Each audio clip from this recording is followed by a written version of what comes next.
Saudari-saudaraku dimanapun Anda berada, bertemu kembali dengan saya, Romo Tino SSCC di dalam catatan peziarah. Alangkah baiknya di dalam persiaran hidup kita, ketika kita menerima tugas baru dan perutusan baru di dalam lembaran hidup kita satukan di dalam doa kita, karena doa adalah kekuatan di dalam misi hidup kita. Sebelum kita memulai permenungan dari catatan peziarah, marilah kita membuat tanda kemenangan Kristus. Dalam nama Bapa dan Putera dan Roh Kudus. Amin. Allah Bapa yang Maha Mulia, Engkaulah kehidupan umat beriman, kemegahan orang-orang kecil dan kebahagiaan orang-orang saleh. Ajarilah kami, anak-anak-Mu, agar berani memikul salib kami dan menjadi pembawa sukacita bagi orang-orang di sekitar kami. Demi Kristus pengantara kami. Amin. Saudari-saudaraku yang terkasih dalam Yesus Kristus, sekali lagi selamat pagi, Tuhan memberkati kita semua. Di dalam persiaran hidup kita sering merasakan begitu banyak kesulitan, tantangan, baik dalam tugas maupun di dalam perutusan kita, di dalam melayani maupun di dalam melakukan pekerjaan kita. Kisah para Rasul pada hari ini mengingatkan saya sebagai seorang biarawan dari anggota kongregasi SSCC. Saya selalu teringat peristiwa perutusan setiap anggota dan saya sendiri ketika diutus ke tempat yang baru.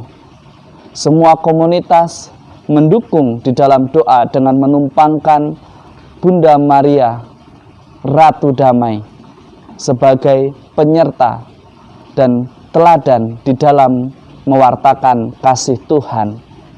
Di dalam doa saya diutus dan saya menemukan kekuatan di dalam perutusan saya pun dengan menyatukan segala tantangan dan penderitaan itu di dalam doa. Doa bagi saya adalah kekuatan di dalam melakukan misi dan tugas perutusan saya. Begitu pula yang diteladankan oleh Saulus dan Barnabas yang meminta penumpangan tangan dari Petrus untuk dikhususkan di dalam tugas perutusannya bagi orang-orang di luar Yerusalem. Saudari-saudaraku yang terkasih di dalam Yesus Kristus, ada baiknya tradisi ini kita lanjutkan, penumpangan tangan, dengan memberikan berkat tanda salib di dahi pada anak-anak kita yang hendak pergi untuk menempuh studi di tempat yang lain. Doakanlah mereka, bawalah mereka di dalam doa, dan satukanlah dalam doa. Karena Tuhan itu maha setia, Tuhan itu maha cinta, dan tak akan pernah membiarkan anaknya lepas jika anak-anaknya selalu mempersatukan dirinya di dalam doa dan dengan Dia. Di dalam Injil hari ini, dalam Injil Yohanes mengingatkan saya bahwa jelas dikatakan di sana, barang siapa percaya kepadaku, ia percaya bukan kepadaku tetapi Dia yang mengutus aku, dan barang siapa melihat aku, ia melihat Dia yang telah mengutus aku. Menghadirkan sosok Allah yang maha belas kasih, penuh setia dan sabar, itu bukan berarti kita melemparkan salib kita atau tidak memikul salib kita dengan mengatakan bahwa saya sudah miskin, saya tidak bisa makan, saya sudah tidak bisa hidup lagi, makanya saya perlu bantuan dari pemerintah. Ucapan adalah doa. Apakah kita ingin memiskinkan diri hanya karena ingin dipandang hina, ingin dipandang supaya pemerintah berbelas kasih kepada kita, padahal kita sudah atau masih memiliki tabungan, hanya karena kita mungkin yang terlalu kikir atau terlalu pelit untuk keluarga kita, bahkan untuk anak-anak kita masih berpikir panjang, jika bisa saya tidak mengeluarkan dari tabungan saya. Padahal dengan gaya hidup kita banyak yang tidak sesuai dengan prioritas, apa yang menjadi skala di dalam hidup kita, apa yang menjadi prioritas di dalam keluarga kita. Katanya kita menghadirkan Allah, menghadirkan wajah Allah Bapa, Allah Putra dalam bimbingan Roh Kudus. Tetapi kok kita merasa miskin, seolah-olah kita tidak mampu. Saudari-saudaraku yang terkasih, kita diajak untuk memikul salib, berani berjalan, memikul salib kita dengan sukacita. Semua orang pasti terdampak oleh COVID-19. Tetapi bagaimana kita mau menghadirkan Allah?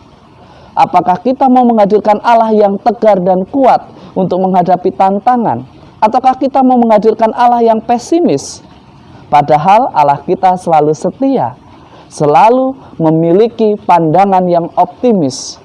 Meskipun orang banyak meninggalkan, tetapi Tuhan selalu berharap semua orang akan kembali dan bertobat, memuliakan Tuhan dengan memikul salibnya masing-masing demi kemuliaan Tuhan.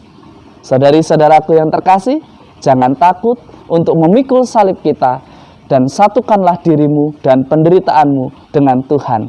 Karena Tuhan selalu setia dan selalu memberikan apa yang dibutuhkan kepada umatnya yang beriman, yang kreatif, dan mau melakukan apa yang menjadi bagiannya. Tuhan memberkati kita semua dalam nama Bapa dan Putera dan Roh Kudus. Amin. Hidup itu adalah kumpulan makna saat kita berhasil mengatasi persoalan hidup. Jadikanlah buku kita sebagai warna-warni pelangi yang mewarnai catatan lembaran kehidupan kita, dan bukan kumpulan pesimis kata yang membuat kita terus menderita. Selamat pagi, selamat beraktivitas, Tuhan memberkati. Amin.